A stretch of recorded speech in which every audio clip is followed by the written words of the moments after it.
Hello students. ये प्रश्न जो है वह आपका पहला चैप्टर जो आपकी बुक में पहला चैप्टर है उसी से संबंधित है और आपका पहला चैप्टर है वास्तविक संख्याएं।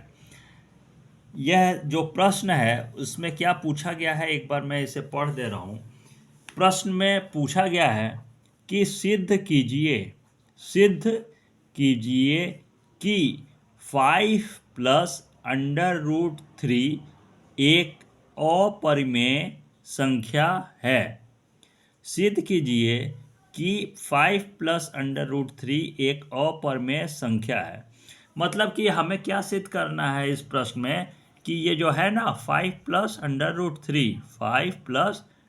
√3 यह एक अपरिमेय संख्या, यह क्या है, यह एक अपरिमेय संख्या है और यही हमें सिद्ध करना है। अब इस प्रश्न में सबसे पहले इस प्रकार के प्रश्न में हमें क्या करना होता है कि हम मान लेते हैं। इस प्रकार के प्रश्न में क्या करते हैं, हम मान लेते हैं और क्या मानते हैं कि इसको सबसे पहले परिमेय संख्या मानकर ही प्रश्न को शुरू करते हैं सॉल्व करना। तो सबसे पहले इस प्रकार के प्रश्न में हमें मान लेना होता है, क्या मान लेना होता है कि यहाँ से स्टार्ट करते हैं। यहाँ से क्या मानेंगे कि माना और क्या है कि 5 + √3 और क्या मानना होगा कि यह एक परिमेय संख्या है। मान लीजिए कि यहाँ शॉर्टकट में मैं बता दे रहा हूँ कि यदि यह मान लिया कि यह एक परिमेय संख्या है और उसके बाद सिद्ध करने की कोशिश की और यदि यह सिद्ध नहीं होता है कि यह एक परिमेय संख्या है तो यह ऑटोमेटिकली क्या हो जाएगा, यह अपने आप क्या सिद्ध हो जाएगा, यह सिद्ध हो जाएगा कि यह एक अपरिमेय संख्या ही है।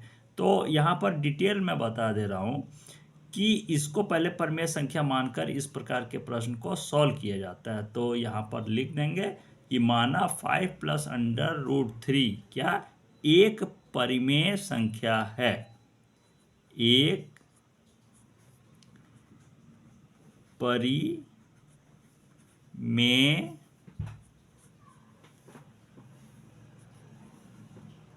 संख्या है।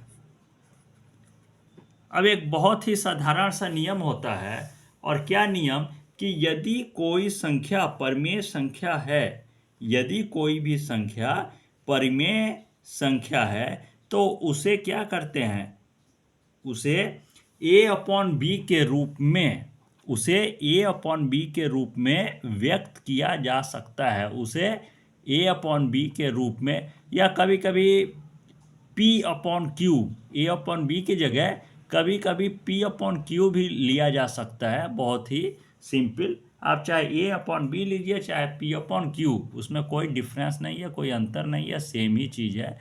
तो यहाँ हम a/b मानकर प्रश्न को सॉल्व करेंगे कि क्या मैंने बताया कि यदि कोई भी संख्या यदि परिमेय संख्या है तो उसे a/b के रूप में व्यक्त किया जा सकता है। तो इसी बात को लिख देंगे कि यहाँ डिटेल थोड़ा सा लिख देंगे क्या कि यदि कोई भी संख्या यदि परिमेय संख्या होती है तो उसे किस में व्यक्त किया जा सकता है, a/b के रूप में। तो इसी बात को लिख देंगे कि a/b।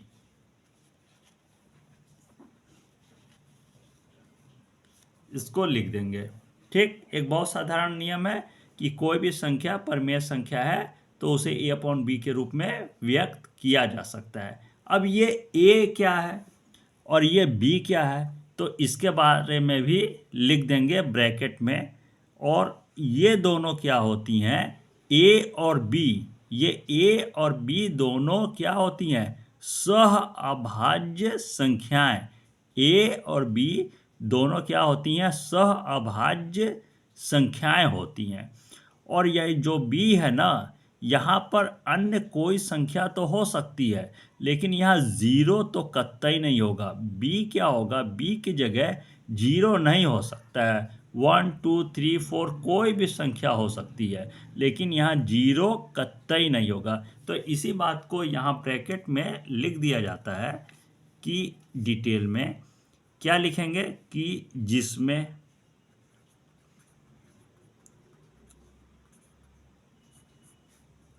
ए और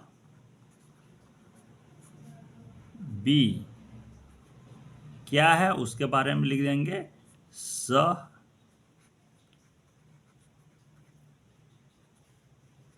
अभाज्य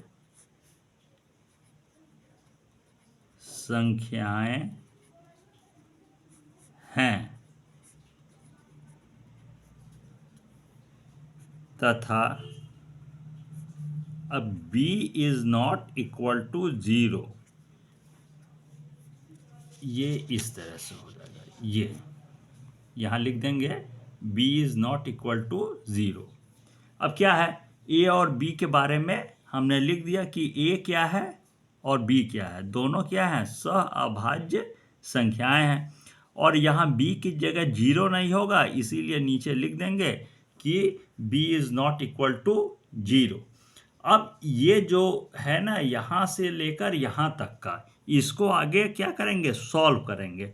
अब क्या है, बहुत ही सिंपल सॉल्व करना है, इसमें कुछ ज़्यादा मैं ऐसा मेथड आपको बता रहा हूँ कि इसमें यह प्रश्न जो है वह बहुत ही आसानी से आप प्रश्न को सॉल्व कर सकते हैं। अब क्या है, इसको बहुत ध्यान से देखेंगे। यहाँ दिखेगा कि 5 प्लस अंडर रूट 3 है और स्क्वायर टू है, और स्क्वायर टू के इस तरफ क्या है, a अपॉन बी है। अब यहाँ क्या हो जाएगा, पक्षांतर, यह 5 क्या हो जाएगा, यह 5 इधर आ जाएगा, यह 5 क्या हो जाएगा, इधर आ जाएगा। तो यहाँ ये प्लस में है, तो जब इधर आ जाएगा तो हो जाएगा माइनस में, और जब ये इधर चल जाएगा तो यहाँ क्या बचेगा, यहाँ बचेगा सिर्फ अंडर रूट 3। तो इसी को यहाँ लिख देंगे। इस तरफ बचा आपका सिर्फ अंडर रूट 3 बचा इक्वल टू, अब इस तरफ तो a अपॉन बी है ही, तो इक्वल टू करके यहाँ लिख देंगे कि a अपॉन बी पहले से है। अब जो ये 5 है वो पक्षांतर हो जाएगा, तो आ जाएगा आपका माइनस में, -5। बस हो गया आपका प्रश्न सॉल्व। अब कैसे सॉल्व हो गया, बस इस चीज़ को आप बहुत ही ध्यानपूर्वक लिखेंगे। अब क्या है कि इसमें आपने कैसे सॉल्व किया है, यहाँ मैं बता रहा हूँ कि जो मेन सॉल्व करना है वो तो हो गया, बस इसमें क्या चीज़ है और क्या चीज़ इसका अर्थ आता है, इसी बात को आप नीचे डिटेल में लिख देंगे। यहाँ नीचे डिटेल में इसी बात को लिखा जाएगा, और बस मेन यहाँ तक सॉल्व होता है। और क्या है इसका अर्थ पूरा, अंडर रूट 3 क्या हो गया, यहाँ पर a अपॉन बी क्या है, -5, मतलब इसके बारे में आप डिटेल लिखेंगे, और बस नीचे डिटेल लिखेंगे, आपका प्रश्न क्या हो जाएगा, पूरी तरह सॉल्व हो जाएगा। यहाँ मैं बता रहा था आपको कि a अपॉन बी परिमेय क्या है, परिमेय संख्या, और ये भी क्या है, -5 क्या हो जाएगा, इसे भी परिमेय संख्या माना जाएगा। और यदि इन दोनों का अंतर, ये जब 5 इधर आ गया है तो ये माइनस है ना, माइनस में, तो इन दोनों का अंतर क्या है, इधर अंडर रूट 3, तो इन दोनों का अंतर भी परिमेय संख्या ही होना चाहिए, मतलब अंडर रूट 3 भी परिमेय संख्या होना चाहिए। लेकिन ये अंडर रूट 3 परिमेय संख्या है नहीं, तो बस इसको अपनी भाषा में आप डिटेल लिखेंगे, और जितने आसान शब्दों में आप लिख सके उतने ही आसान शब्दों में यदि प्रश्न को लिखेंगे तो प्रश्न बहुत ही जल्दी से सही सॉल्व हो जाएगा। आप अपने भाषा में यहाँ लिख सकते हैं, और वो भी आप सरल शब्दों में। तो यहाँ मैं आपको यहाँ बता दे रहा हूँ कि क्या लिखना होगा। क्या लिखेंगे कि यदि ए अपॉन बी और -5 परिमेय संख्याएं हैं तो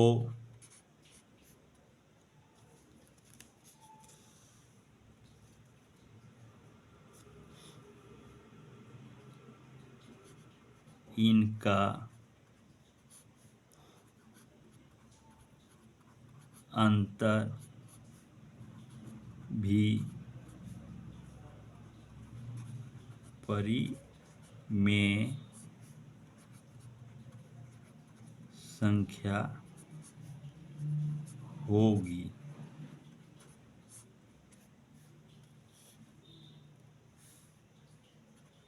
अर्थात √3 भी एक परिमेय संख्या होगी। अब क्या है, ये जो लिखा गया है, ये जो यहाँ से लेकर और यहाँ तक लिखा गया है, बस इस बात को आप ध्यान से देखेंगे तो आप आसानी से लिख सकेंगे। क्या है कि ए अपॉन बी परिमेय संख्या है और ये -5 भी परिमेय संख्या यहाँ पर हो गई है। तो इसी बात को लिखा गया है कि यदि, यहाँ आपको समझाना है इसीलिए लिख देंगे कि यदि ए अपॉन बी, इसी को उठा लिया गया है, ए अपॉन बी, यदि ए अपॉन बी और ए अपॉन बी के साथ और क्या है, -5 भी है, तो उसी के बारे में लिख देंगे।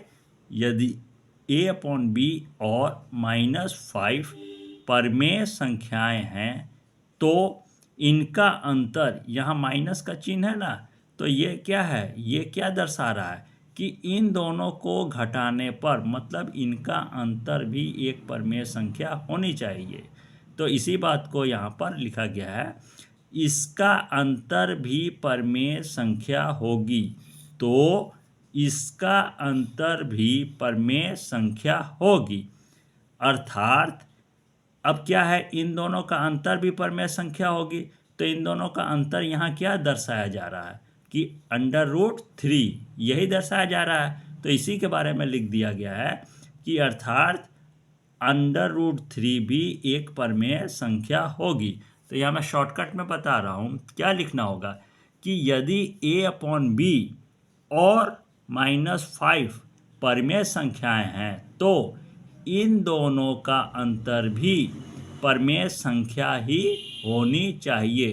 अर्थात इस प्रकार √3 भी एक परिमेय संख्या होगी। लेकिन अब मैं आगे क्या लिखना है, इसके आगे नेक्स्ट लाइन क्या लिखना है, तो वो बहुत ही सिंपल है और आपका 1-2 लाइन बस और बचा। क्या है कि लिख देंगे, अब जैसे यहाँ होता है ना, पहले भी आप इस चैप्टर में आप देखेंगे डिटेल हल करके, हल भी आपको करना होगा और डिटेल देखेंगे भी कि यहाँ कई बार जिक्र है √2, किसी किसी प्रश्न में √2, किसी प्रश्न में √3, किसी में √5 के बारे में सिद्ध करने का प्रश्न दिया गया है कि यह अपरिमेय संख्या है। मतलब वहाँ भी माना जाता है पहले कि वह परिमेय संख्या मान के भी उस प्रकार के प्रश्नों को हल किया जाता है।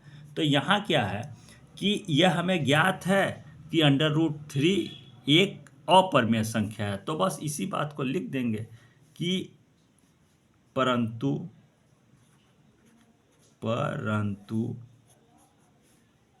हमें ज्ञात है कि √3 एक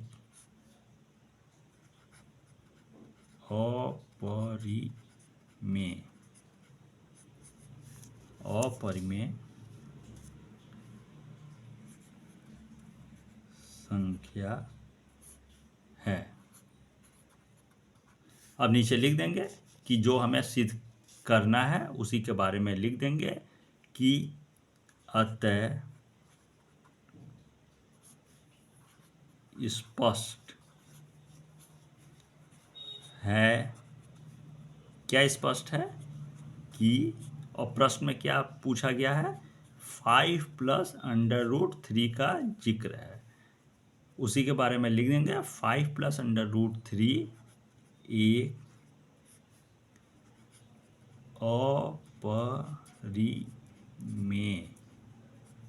अपरिमेय एक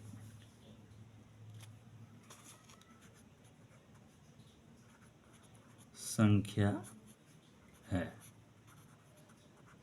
इसका पूरा टोटल का टोटल आपको बस यहीं से, ये जो है ना ऊपर, यहीं से आप टोटल लिख सकते हैं। और क्या है, यदि से लेकर और नीचे लास्ट तक जो हमको सिद्ध करना है, इसके बारे में आप टोटल यहीं से ले सकते हैं। और इसको विशेष रूप से याद करने की बजाय बस समझने की आवश्यकता है कि ये पक्षांतर होकर 5 इधर आ गया है, तो बस इसको समझने की आवश्यकता है और इसी के बारे में यहाँ से लिखा गया है। यहाँ मैं बता दे रहा हूँ कैसे, क्या लिखा गया है कि यदि a/b और -5, यहाँ से आप उठा लेंगे ना तो डिटेल आप बहुत आसानी से लिख पाएंगे। और इसका आप थोड़ा सा भी ध्यान देंगे तो बिल्कुल सही सही लिख लेंगे। इसमें कोई भी आपको किसी भी प्रकार का कोई भी जरा सा भी दिक्कत नहीं होगी। मैं बहुत ही आसान विधि यहाँ पर बताने जा रहा हूँ। क्या लिख देंगे कि यदि a/b और साथ में क्या है -5, तो लिख देंगे और -5 परमेय संख्याएं हैं तो इनका अंतर भी परमेय संख्या होगी, अर्थात √3 भी एक परमेय संख्या होगी। परंतु क्या है कि आगे लिख देंगे, परंतु हमें ज्ञात है कि √3 एक अपरमेय संख्या है। ठीक है ना, परमेय संख्या नहीं है, मतलब क्या है, अपरमेय संख्या है। बस लिख देंगे नीचे। अतः स्पष्ट है कि जो कि प्रश्न में पूछा गया है यहाँ पर कि 5 + √3 के बारे में प्रश्न पूछा गया है कि यहाँ सिद्ध करना है, तो सबसे लास्ट में उसी बात को लिख देंगे कि अतः स्पष्ट है कि 5 + √3 एक अपरमेय संख्या है, और इसी बात को नीचे लिखा गया है। अतः स्पष्ट है कि 5 + √3 एक अपरमेय संख्या है। मतलब ये जो मेथड है ना, यहाँ इस चीज़ को आप बस ध्यान से देखकर चाहे तो बहुत ही आसानी से बिना ज़्यादा रटे हुए, मतलब बस समझकर आप आसानी से लिख सकते हैं। क्या लिख देंगे कि यदि a/b और -5 परमेय संख्याएं हैं तो इन दोनों का अंतर भी परमेय संख्या होगी, अर्थात √3 भी एक परमेय संख्या होगी। परंतु हमें ज्ञात है कि √3 एक अपरमेय संख्या है। और सबसे नीचे लिख देंगे कि अतः स्पष्ट है कि जो कि प्रश्न है वहीं से उठा लेंगे कि 5 + √3 एक अपरमेय संख्या है। अब क्या है कि इस प्रकार का जो प्रश्न है, इसमें आप जो मेथड अपनाएंगे, यहाँ मैंने सबसे आसान विधि आपको क्लियर किया है। तो इस प्रश्न को आप सही क्लीन किसी साफ कॉपी में आप साफ इस प्रश्न को लिख लीजिएगा। यहाँ मैं ऊपर से नीचे तक इस प्रश्न को शो कर दे रहा हूँ। आप इसको वीडियो को रोक कर आप धीरे धीरे इस प्रश्न को लिख लीजिएगा। प्रश्न यहाँ से स्टार्ट है, सिद्ध कीजिए से, और उसके बाद आसान शब्दों में इस प्रश्न को मैंने आपके सामने सॉल्व किया है। जितना हो सके आसान से आसान शब्दों का उपयोग करके मैंने प्रश्नों को सॉल्व किया है, जिससे आप बहुत ही जल्दी से प्रश्न को आसानी से समझ सकें। यहाँ तक नीचे तक आप इस प्रश्न को कॉपी में साफ लिख लीजिएगा। और इसके बाद मैं क्लास को यहाँ पर क्लोज करता हूँ।